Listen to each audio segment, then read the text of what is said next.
for those of you who are Metallica savvy, the song that Michael Shacker has picked for the intro today, Spit Out the Bone.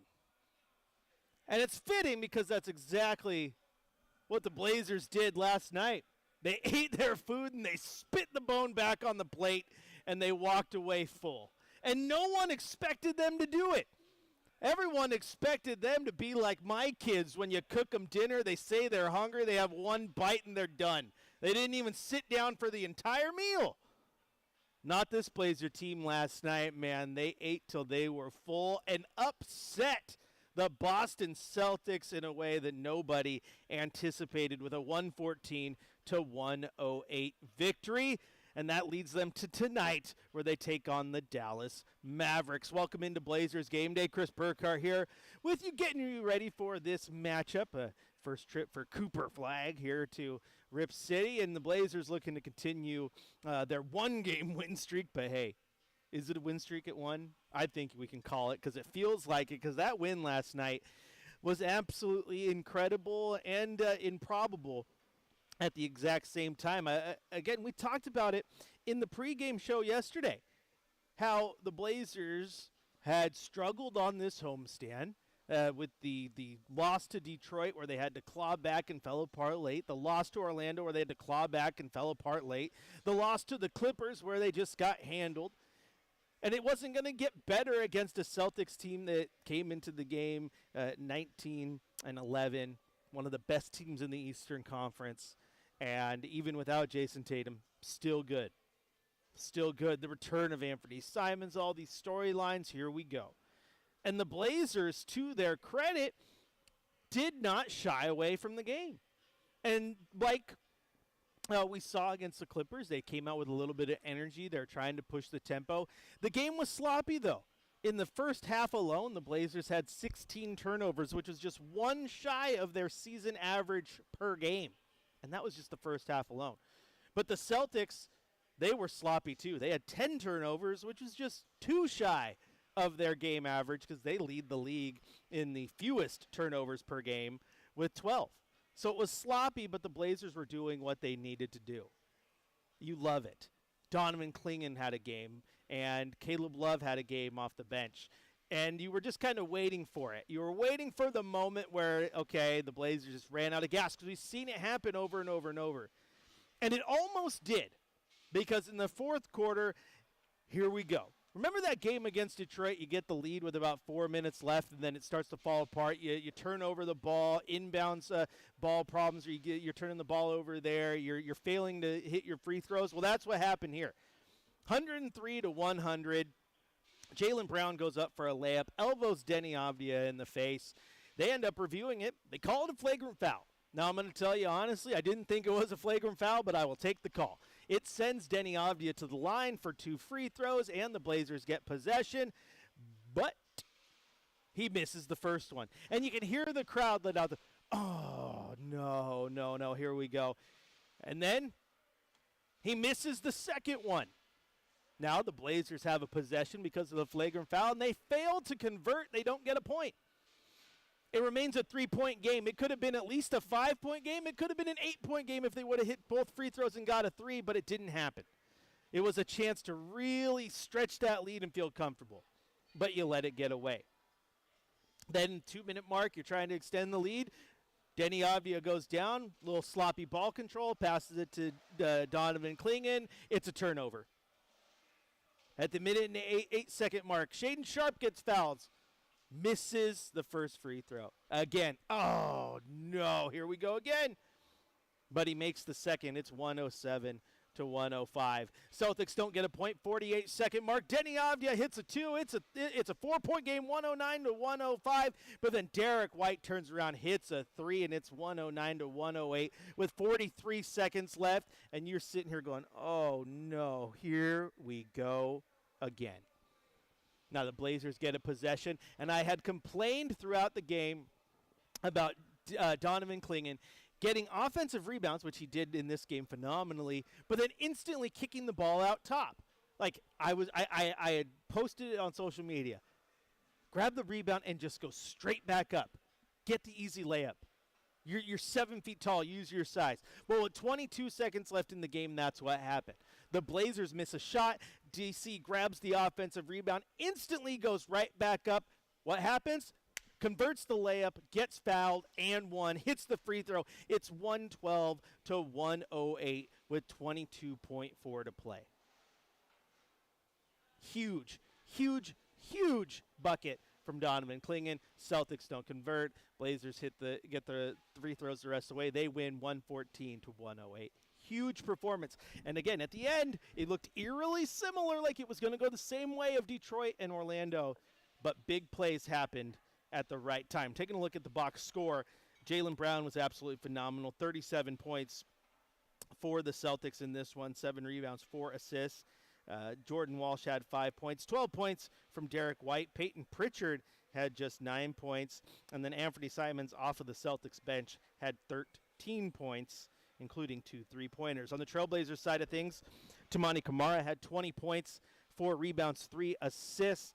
5 points from Chris Murray, who's starting for the injured Jeremy Grant.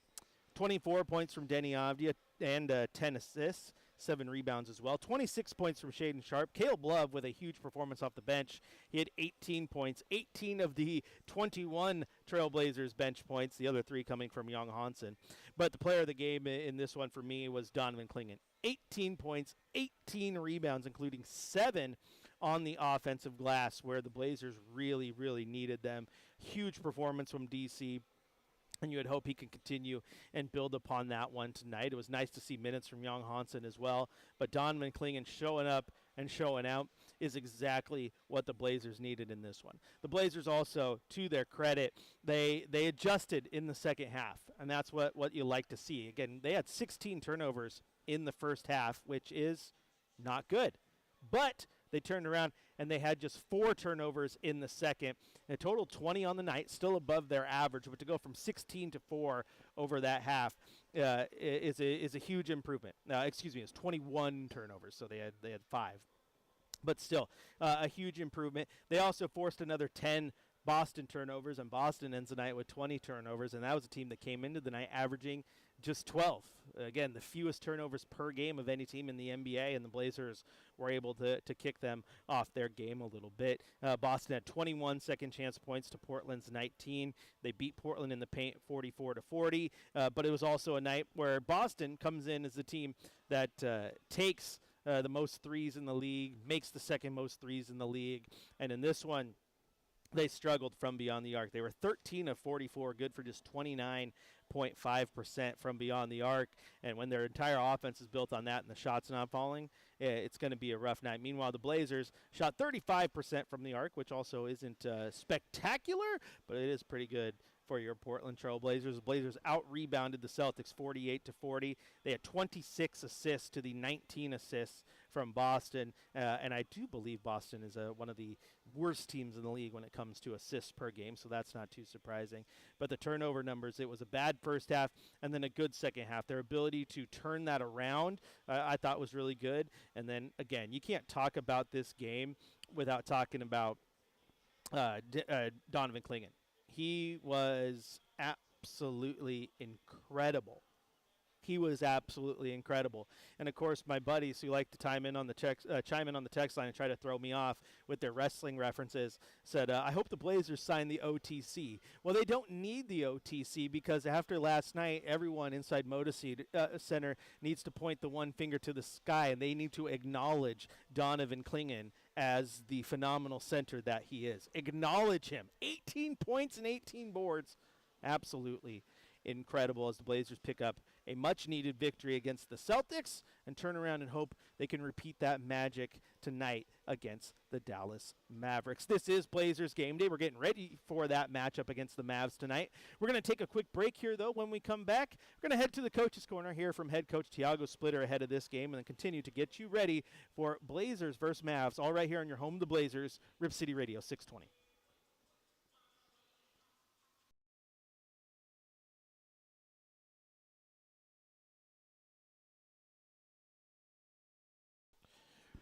Well, Bobby. Copy.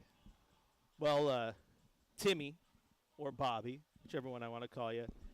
He didn't get robbed of the Heisman, but he absolutely got robbed of the Lou Grosso Award, and I will die on that hill. Absolutely, he did. All right, I had to get that off my chest. We'll be right back.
For Dallas versus Portland here at Moda Center, final game of this homestand, and we're just waiting now on head coach Thiago Splitter. He'll be up at the podium any second now, and when he is, we'll bring him up. Hey, there he is. Let's take a listen. What have you seen from this Dallas team lately? Well, a team that plays fast in transition. Cooper Flag bringing the ball, rebounding and bringing a couple shooters in the court there also to put pressure on that three-point line. Team that runs a lot, and Cooper Flag playing well lately. Given how few three-pointers they shoot, do you dare them to shoot threes and just pack the paint? I don't think we'd ever do that. We just guard them and knowing that they want to drive for sure, but you still gonna guard them. Everybody can get hot and make threes, so we don't dare them to shoot ever.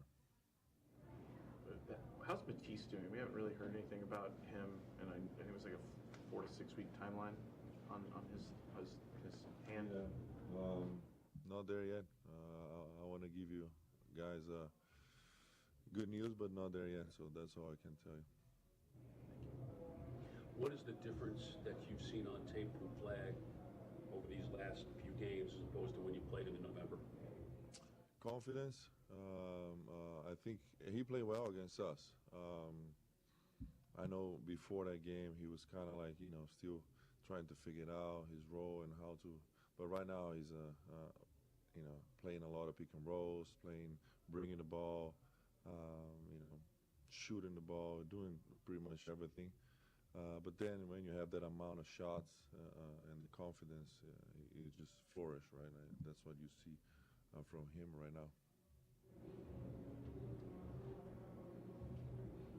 Is Rob good to go tonight? Yeah, he should be. We'll see now. He's going to go to the court, but he should be good. Same as Chris. Same, yeah. We got a contusion. He's going to try and see how he feels. Does that keep him in the starting lineup either way, or Yeah, he feels good to go. Yeah. Donovan has been doing a good job of defending without fouling lately. Has that been a point of emphasis with you guys? And does that mean, do you actually tell him to maybe get less blocks because, to avoid fouls? No, I never say you block last and foul last. What I say is be there early, be there square, be balanced. Because I think, for big guys, a big thing is to be there early. Every time you're late, you're going sideways. You're not in the line of the basketball and the ball. That's an issue. So you gotta be square there. Use your arms, use your length, your body, and contest shots. And then if you're gonna block or not, that's a different thing. But it's all about preparation, IQ, and readiness. I assume he got to put his name in the box yesterday? Yep. Yeah. Did you hear about Jeremy writing someone else's name when you picked him? I didn't. Yes, you better be careful on that tally. Well, we take into account, and then who's putting a name or a box score in the box, is up to them. We will laugh after the season, I guess, but right now it's pretty tight out there.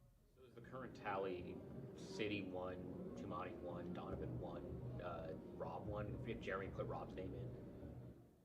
I'm not sure if Rob's there. Jeremy said he put Rob in when they gave it to him. No, but this is not right.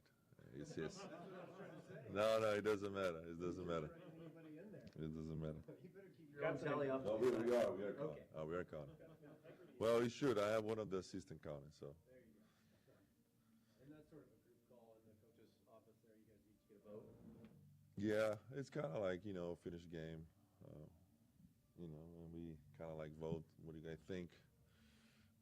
I think Tumani was good in last game, but it's like his guy scored 37, so we can.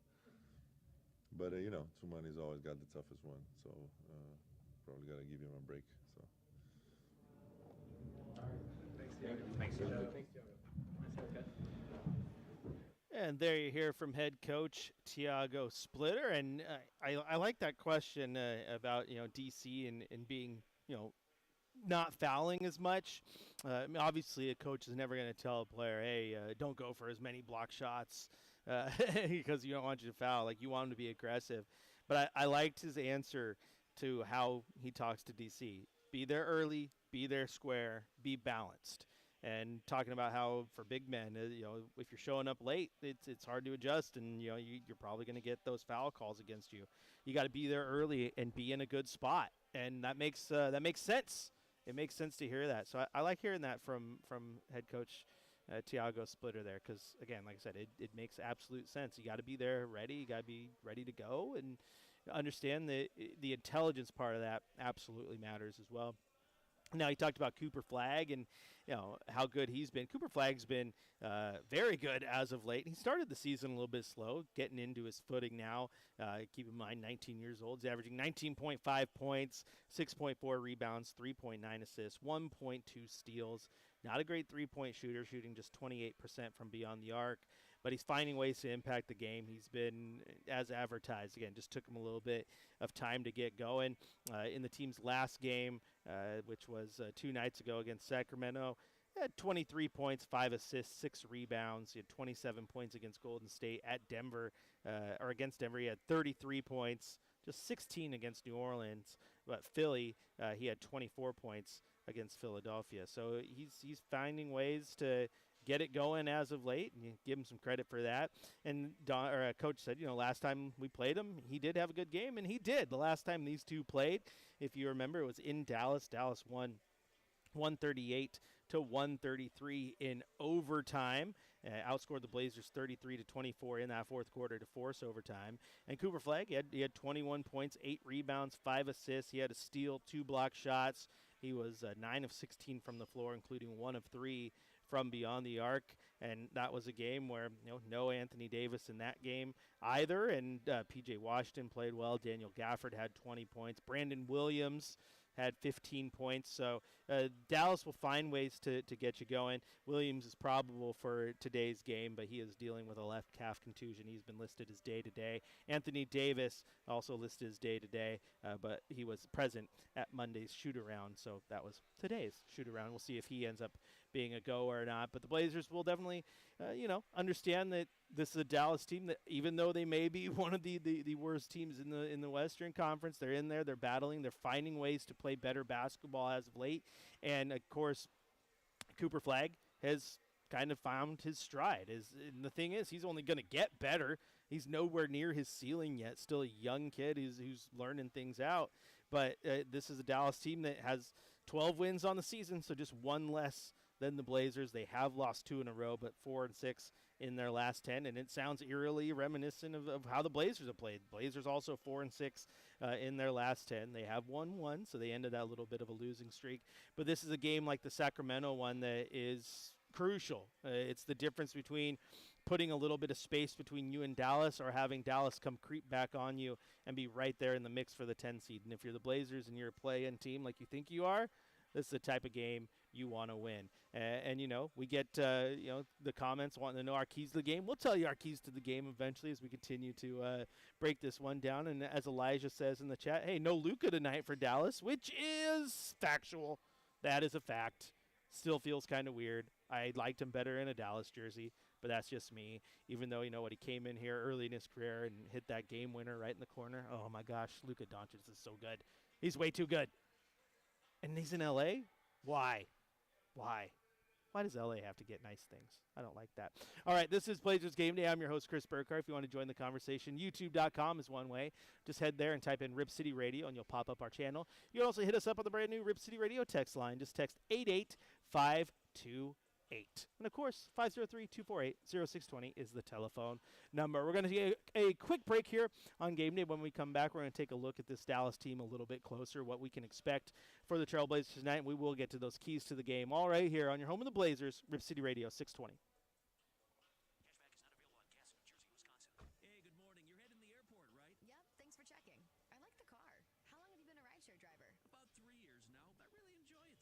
Isn't it hard to make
620 Rip City Radio, live from the Coors Light Studios. Coors Light, choose chill.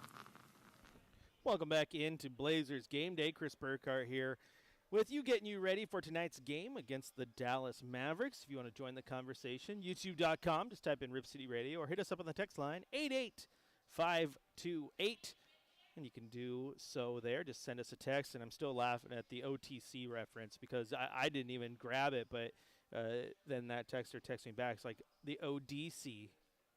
Yeah, I'm going to start calling him that, the ODC. It's going to stand for our Donovan Clingan. Kind of like he's not your Vetus, he's our Vetus. Like, no, ODC, our Donovan Clingan. Acknowledge him. If I can fit wrestling references into the nicknames, we'll do it. All right, now let's get to basketball. Let's talk about this Dallas Mavericks team, what the Blazers can expect tonight. This is the Dallas Mavericks team that, again, they're young. They're trying to figure out where they're going to go. They got lucked into Cooper Flagg last year. They still have Anthony Davis, who's good, but who knows how long he'll be there because he has been swirling around in trade rumors. They got some nice pieces, guys like P.J. Washington. He's having a career year. Daniel Gafford's a good center. They could probably upgrade, but they got good pieces in general. They're just trying to find their footing and fix what, Nico Harrison absolutely demolished with that Luka Doncic trade. It still cracks me up that you trade Luka Doncic on the heels of a Western Conference Finals appearance because you want to be competitive. Like, what? He's one of the best players on the face of the planet. What are you doing? Everyone thought it was bad then. They still think it's bad now, and he ended up losing his job for it. But the Dallas Mavericks are 12-21 on the season. Like we said, losers of 2 in a row, winners of 4 of their last 10, trying to find that balance. But Cooper Flagg has absolutely started to emerge as the young star we thought he could be, averaging 19.5 points, which is second on the team to Anthony Davis, who is averaging 20.5, but he's played exactly twice as many games as Anthony Davis. Anthony Davis has only played 16 games. Injury bugs continue to be the thing that holds him back. Missed a good stretch of games there through the month of November. He played 2 games all month. It was November 28th and 29th. Other than that, he was inactive, and he did not play in that last game against Sacramento. Prior to that, Anthony Davis did play against the Golden State Warriors. Didn't make much of an impact, played just 10 minutes before leaving. So if he comes in tonight, we know Anthony Davis can be very, very good. He can give the Blazers fits. We all remember the darn New Orleans Pelicans series a long time ago. But that was in the past. That was the distant past at this point, and it kind of hurts to say that. But he's still good, and he's going to give you fits. But I look at some of these other players that Dallas brings to the table. Obviously, Cooper Flagg's good, but P.J. Washington is a really, really good basketball player. And last time these two met, he went off for 21 points, which was tied for the team lead in scoring for Dallas with Cooper Flagg. He also had 7 rebounds and 2 assists. And you look at what P.J. Washington has done this year. First off, he's just 27 years old, so a good guy to have, just entering his prime. But he's averaging 15.7 points per game, which is tied for his career best. He's averaging 7.9 rebounds, which is the leader on the team right now, and a career best. His 1.4 blocks per game, a career best. So he's having a phenomenal year, really, and can find ways to get it done. Not a slouch defensively, so a good player to have. And that's the type of guy I look at in a game like this, where Cooper Flagg's gonna get going. How do you stop guys like P.J. Washington from going off? Because that's exactly what he did against you last time you matched up. Again, Daniel Gafford, he has not been lighting up the scoreboard so much this season, but he did have a really good game against the Blazers when they did match up last time, throwing in 20 points. So it's going to be another one of those games where you're going to need Donovan Clingan and Robert Williams, who you heard from Thiago Splitter earlier, is likely to go tonight. He and Chris Murray are both listed as questionable. But those two guys to really get going and do their best defensively. They both played in that previous game. Donovan Clingan had 11 rebounds. Robert Williams had 5. Robert Williams played just 15 minutes.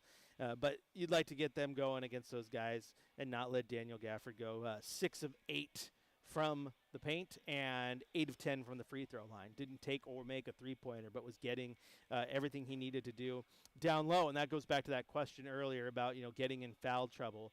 Donovan Clingan had 4 fouls in that game. Denny Avdia fouled out. If you remember this game, it was the game where everybody was in foul trouble. The Blazers had 32 fouls in total. Tamani Kamara, Jeremy Grant, Donovan Clingan each had 4. Denny fouled out after 39 minutes with 6. Shaden Sharp had 5. Every single player on the roster who played that game logged a foul. It was a tough game. So staying out of foul trouble is going to be crucial for this team. And, again, getting Donovan Clingan and Robert Williams to be aggressive in the paint, which goes back to what Thiago Splitter said, be early, be square, and just be ready. Be ready to go. The big guys are going to come in huge tonight. But that's what you're getting with the Dallas Mavericks. Obviously, Cooper Flagg's going to find a way to get you going. P.J. Washington's going to get his. You look at the game that they played 2 nights ago in Sacramento. They lost that game 113 to 107.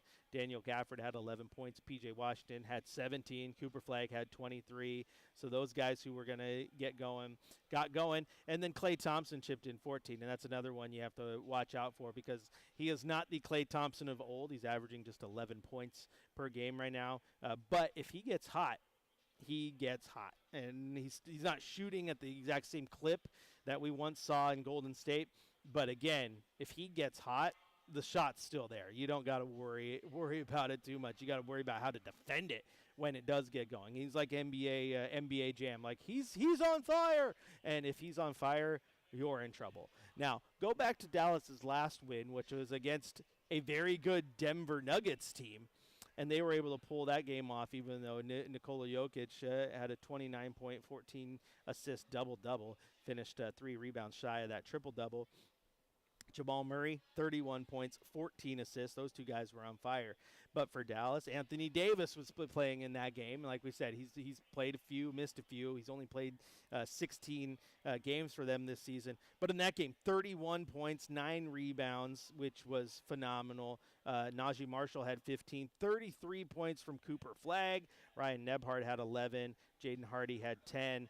Daniel Gafford was on the bench at this point because he had a healthy Anthony Davis. He had just 4 points. And then, 9 points from D'Angelo Russell, 9 points from Brandon Williams. Like, the guys were finding ways to get it going. And so that's what you got to watch out for is, again, Cooper Flagg can put it up. Big scoring nights. He's finding his footing. And if Anthony Davis plays, that's another thing you got to watch out is two big guys who can get at you. And then protecting yourself from all your other guys. Now, P.J. Washington didn't play in that game dealing with various injuries, but those they have auxiliary players who can absolutely get it going. Those are the guys you got to watch out for. Cooper Flagg, though, getting a chance to watch him play tonight is going to be fun. I mean, a lot of us haven't seen a ton of Cooper Flagg games, but getting to see it in person is always great. I think this is a team, though, that the Blazers absolutely should handle. If they played like they played last night, that's going to be the key because last night I thought what was impressive was they made mistakes early and didn't let it kick them off their game. They stayed focused. They kept going. They eventually got rid of those mistakes. They found their offensive footing. Guys like Tumani Kamara were hitting open shots, especially in the second half. Like, that was the type of game that you needed from the Portland Trail Blazers, a full 48 minutes of basketball to show not only the fans, but showed themselves as a team what they can do when things are clicking and not being thrown off by the fact that, you might have struggles here and there. I mean, Tumani Kamara was 2 of 8 from the floor and 0 of 5 from beyond the arc in the first half. He had just 6 points. In the second half, he was 4 of 5 from beyond the arc. He didn't let that 0 for 5 throw him off his game, and those things are big because you needed guys like that to hit those big shots when you needed them. And if you can continue to play like you did in that game, I think you'll be in a very, very good spot again tonight. I think you'll be in a good spot tonight. Looking at the text line, catching up, we got a text that says, "This is Scott from Salem. Do you know when we can move on from a holding pattern created by Chauncey Billups debacle? They aren't really thinking Splitter long term, right? Chad, you get this." Well, here's the deal. I don't know what they're going to do in the long term, Scott. But if Thiago Splitter is a guy you want to go with long term as a team, I'd be behind it. I love Tiago Splitter. I think he has been more handicapped by the fact that this whole thing was thrown on his lap, so he had to adjust pretty quickly to what his new role was, and B, the fact that this team is absolutely just decimated with injuries right now. But I like Tiago Splitter. I have been a big defender of his. I will go to bat for him. I love the hire as an assistant coach when they did that in the offseason. He's got a great basketball mind, and there's no doubt in my mind that that guy can be a great NBA coach. I think Portland is fortunate that with everything that went down, they had a guy like him on the bench who could come in and take that job. I love Tiago Splitter. Is he the answer long term? I don't know the answer to that. I know everyone wants to go out there and, what about Mike Malone? And Mike Malone's Tiago Splitter right now has a better win percentage than Mike Malone had in Sacramento, and he had Boogie Cousins. So sometimes you just got to let things play out. Now, Mike Malone, I think people saw the writing on the wall when he left, because when he was fired in Sacramento, everyone was like, why?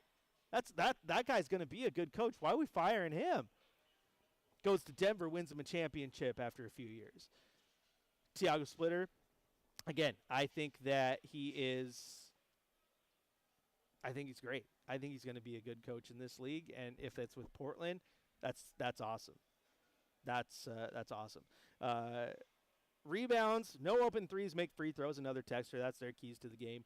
And then another texter asking, same guy, asked if can we get Giannis? Can we get Giannis? Well, it'd be tough. It'd be tough to get Giannis, but it would change things, wouldn't it? It absolutely would change things. I mean, I would take Giannis. I don't know what pieces you got to give up to get him, but I would take Giannis. I would take Giannis in a heartbeat. Again, I don't know what pieces you have to give up to get him, though.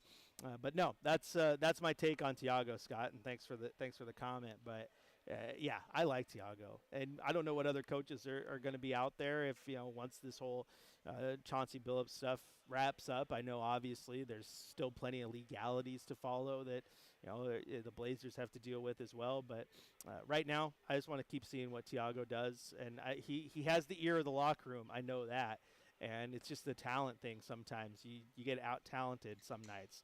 And they didn't in that game last night. They were able to get it going, but they also, relied on those starters to get in there and play big minutes and get it done. They did not jump into the bench a ton. They only went with a 9-man rotation. Every single starter played 30 minutes plus. Toumani Camara played 35. Denny played almost 40. It's because he was relying on his guys that he knew could get it done. And when you get Drew Holiday and Dame next season, that changes things. If you had Matisse Thybulle and Blake Wesley, that changes things. So there's a lot to factor in there. Absolutely there is. But, again, I will defend Tiago Splitter. I like me some Tiago Splitter.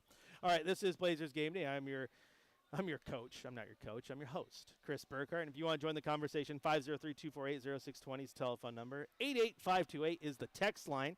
So you're like, what is he talking about text? Is he giving out his phone number? No, I'm giving out the text line. Hit it up. Send us all your questions and comments.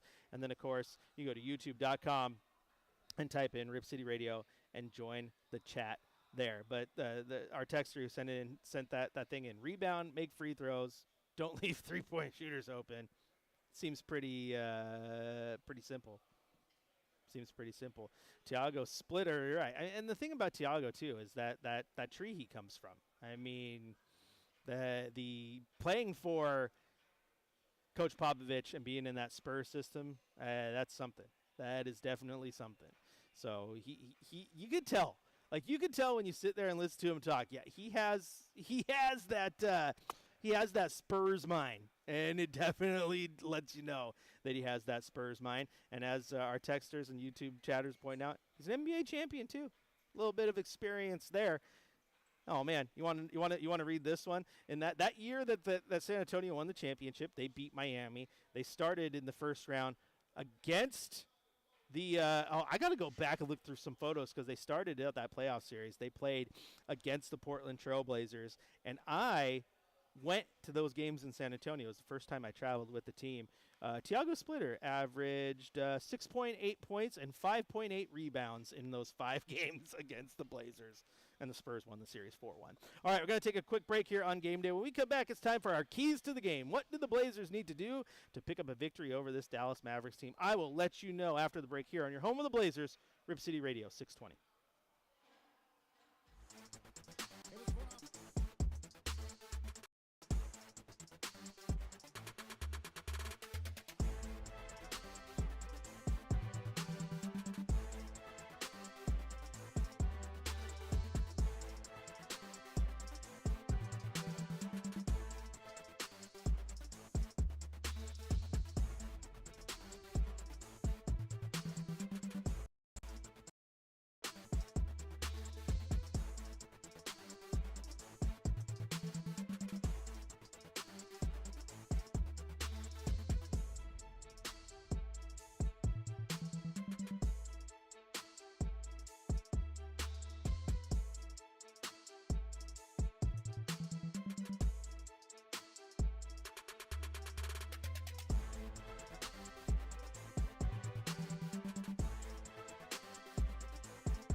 the Coors Light Studios. Coors Light. Choose chill.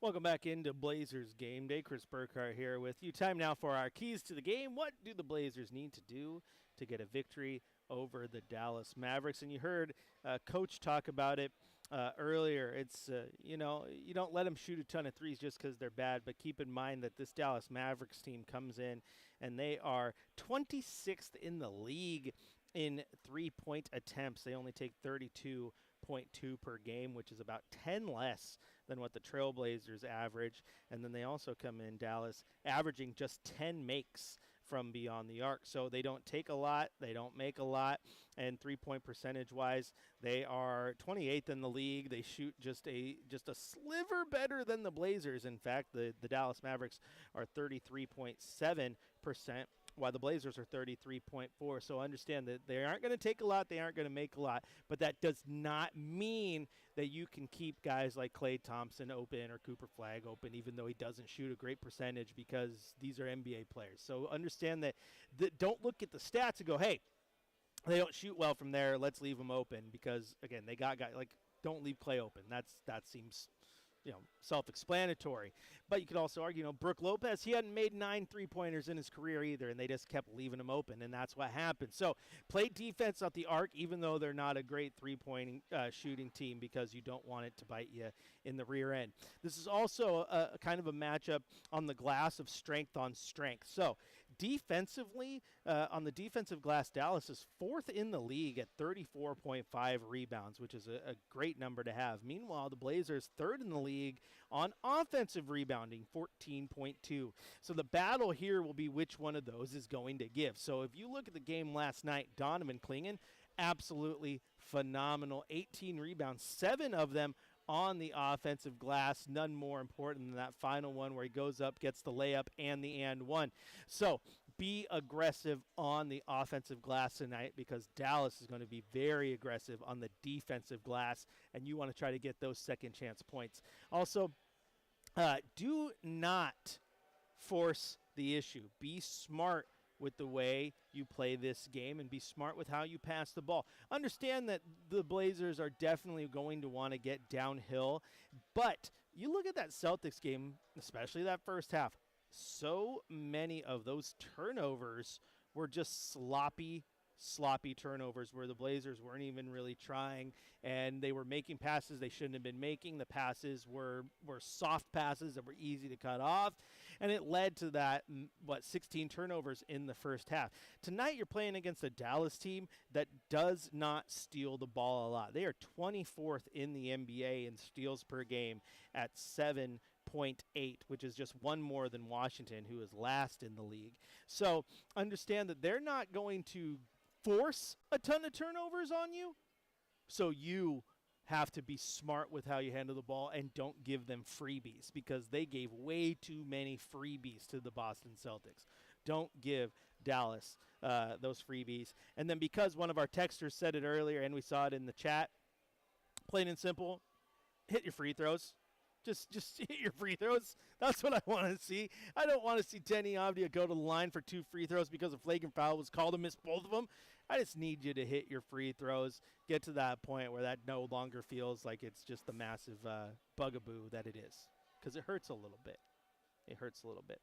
All right, that's the 4-1-1. That's the keys to the game. Hopefully the Blazers can grab a victory, but I think that's going to do it for Blazers Game Day, because the music's on. That means we got to get ready to go do our game duties, but don't go anywhere, because coming up next across the Trailblazers Audio Network, Chad Dewing has your Trailblazers pregame show, and then tip-off at 7:30 with your radio voice of the Blazers, Travis Demers, on the call. And, of course, as always, tune back in here to Rip City Radio 620 after the game for the 5th quarter, where hopefully we're breaking down a Trailblazers victory. 7:30 tip-off, Blazers, Mavs here on Rip City Radio. Rip City, I'll talk to you after the game.